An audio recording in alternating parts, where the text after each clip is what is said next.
Good day and welcome to another World of Warcraft video. In this video we're going to be taking a look at a bit of a comprehensive guide to what you can do on the Forbidden Reach and basically kind of cover everything you should look at doing whilst you are on the Forbidden Reach itself. So basically it's a pretty straightforward guide. Hopefully it helps you guys out. If it doesn't, then I do apologize.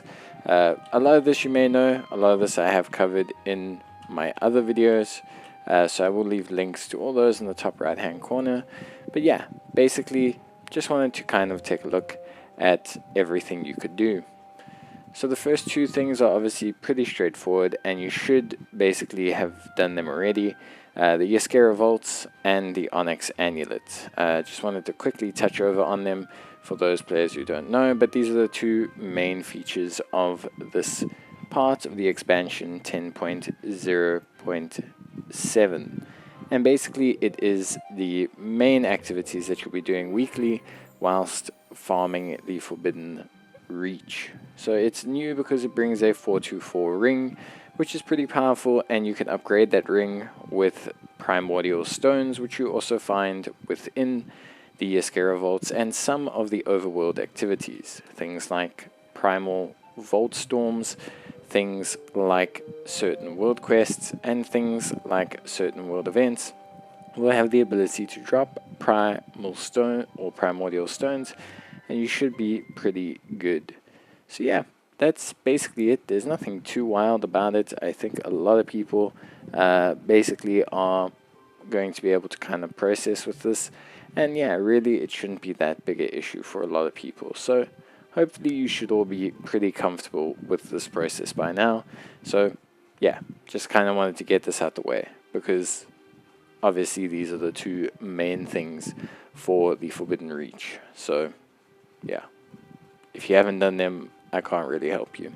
But now we go on to something a little bit different, and that is going to be rares, pets, toys, and mounts. So there's quite a few ways to get rares, pets, toys, and mounts in the Forbidden Reach, the majority of which will drop from the rares that you face around the Isle. So you can find a lot of them around the Isle.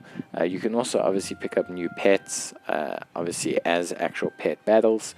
But there's a bunch of pets that you can get within the Yaskera Vaults as drops and just in general from treasures. You can also find mounts as well from a lot of the rares that occur in the Isles. So not too many. There's only about 4 of them that have been added in with the patch so far. There are a couple more that have been added in and since found, but the main ones will kind of be pointed out pretty easily. There's 2 you can get from rare drops, and then there are a couple which you can get from some interesting kind of areas.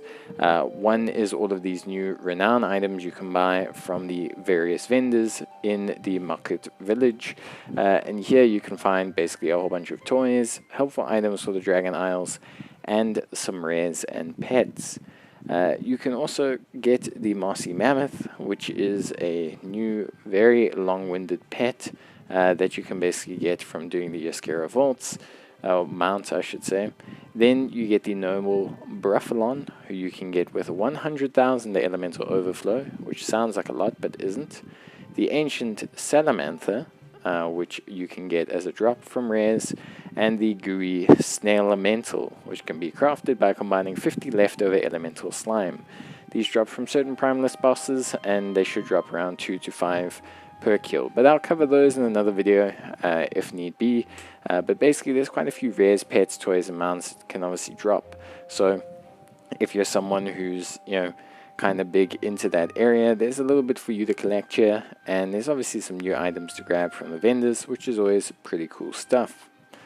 Then we get Renown. So there's a new method for farming Renown. I did cover this in one of my videos, which has been linked in the top right hand corner. But Renown has a new method to farm it, and that is by completing the daily favor for each faction, which by the way gives you 350 world Renown XP, but also gives you a 10% buff for that faction. You can then renew this buff pretty much every day as you see fit and this will help you to finish out some of those renowns that maybe you haven't yet to finish. Not to mention, they will also give you some new daily quests, which you can complete around the Forbidden Reach. And these are great. They give you 350 Renown XP. They also give you some Elemental Overflow. And basically they guarantee you that 10% buff, which will help you with farming Renown if you're looking to still grind out a couple levels with each of them. So it's obviously pretty high value stuff, and I think most players are going to be pretty interested in that. Not to mention, alongside all of that, there are some new world quests you can find around the Forbidden Reach. These will mainly drop Elemental Overflow and some gear tokens, which we'll mention a little bit later on in the video. But essentially, they are a pretty nifty new way to do some more content around the Forbidden Reach. Some of them will lead you to other treasures around the Forbidden Reach, but in reality, there's just not that much for the world quests in a sense. They're very much kind of straightforward, so I don't think anyone's going to have like a big problem with these world quests. I think for the most part, you should be pretty safe in doing them. They will give you some reputation as well, especially with the new secret faction, the Dark Talon faction on the Forbidden Reach.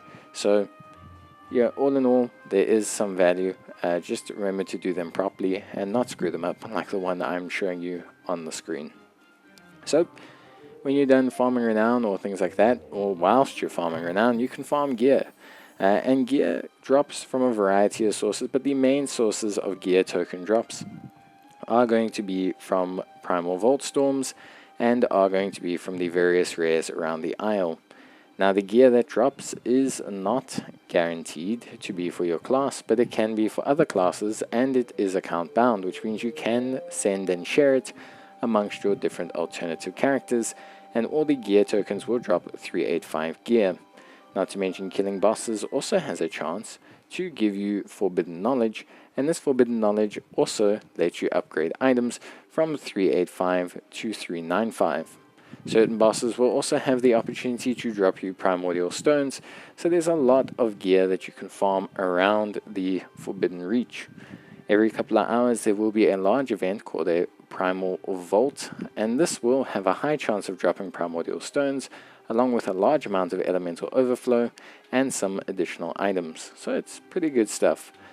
Personally speaking, as you can see, the leftover Elemental Slime is there, and you're going to need 50 of those as well if you want that mount. So there's a lot of reason to do those, but basically farming rares is going to be a great way to get your hands on gear. Whether you're someone who's looking to gear up their first character, or someone who's looking to gear up their alts, this is a great time to gear up your characters, and I've obviously covered this in another video, but it is obviously always good to kind of recover these things again.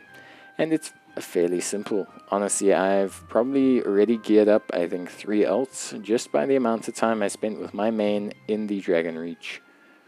So next we have the new dragon races, new riding glyphs, and new talents. This section is pretty cool. So basically they introduced 8 new dragon glyphs that you can find in the Forbidden Reach, and these allow you to unlock 2 new talents in your dragon riding skill tree, which I hope they continue to add on to just really flesh out dragon riding as this fantastic new mechanic that it is. And these new mechanics basically allow you to stop your dragon in mid-air without incurring a sizable speed loss, basically to do kind of like a in-flight drop-down U-turn, which is pretty cool that they enable that ability.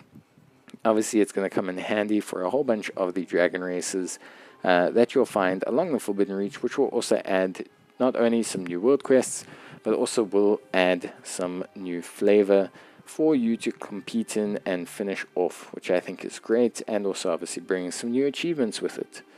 We also obviously have some new high peak drop-off zones, so if you want to, you can obviously drop down your flag and grab some new high peaks for the Dragon Scale Expedition, and to get 250 EXP, Renown EXP for those expeditions, which I think is pretty good.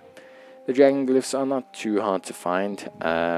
If anyone wants a video on it, I guess I can put one in or make a video about it. But essentially, it's very, very straightforward. But yeah, If you guys leave a comment saying you want to know what the dragon glyphs are, I'll do it as a video.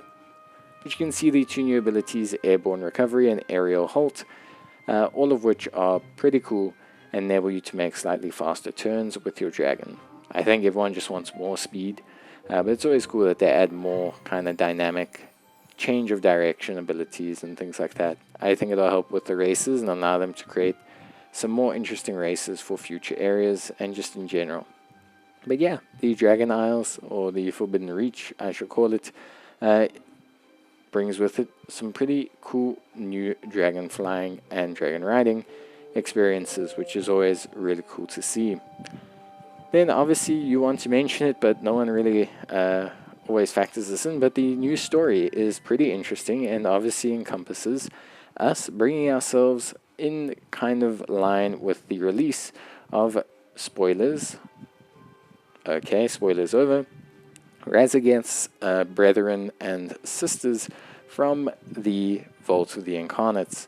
So obviously this kind of tracks them through as they try to find out the secret technology that Neltharion left for obviously his lab and some special research he did there. So without giving too much away, it is pretty interesting and will obviously set up the next big patch in the game. So I highly suggest you do it and enjoy it. There's some pretty cool cinematic cutscenes and some pretty nice story that's conveyed with it.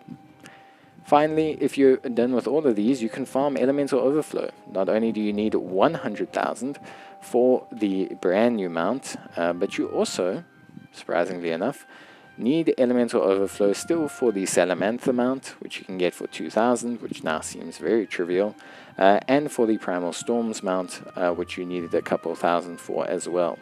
So there's plenty of mounts across the world that you're going to need Elemental Overflow for, so it's not a bad idea to get ahead and to farm some of it now, because, yeah, it does help. And then finally, there are new crafter items that can be made by the crafters. So jewel crafters hit a big luck with being able to upgrade the elemental stones. This enabled them to make some pretty good money, and if you're a jewel crafter, you're going to want to get on that train now while you can. But there were also some cool new items that were added in for the other crafters, and these are just basically encounter items. You can make them and essentially you can start a special encounter on the island, but if you're someone who's looking to complete the achievements and potentially get some of the rarer drops, you're going to need to get these items. So it's all fair in love and war. So yeah, that's basically it for the Forbidden Reach. I think this pretty much covers everything, so hopefully it covers your bases. If you have any suggestions, it would be lovely to see you leave them in the comments down below. But yeah, basically, I would just like to say thank you. And if you have any queries or any suggestions, if you could please leave them, it's always much appreciated. Yeah, it's difficult to always cover everything. And if anyone's got tips and tricks, that's always really, really welcome to cover. I think this will be my last video on the Forbidden Reach for a while. Might cover the mounts, might cover the glyphs. But yeah, I think we've covered everything we need. So thank you guys for watching, and I'll see you guys in the next video. Till then, bye.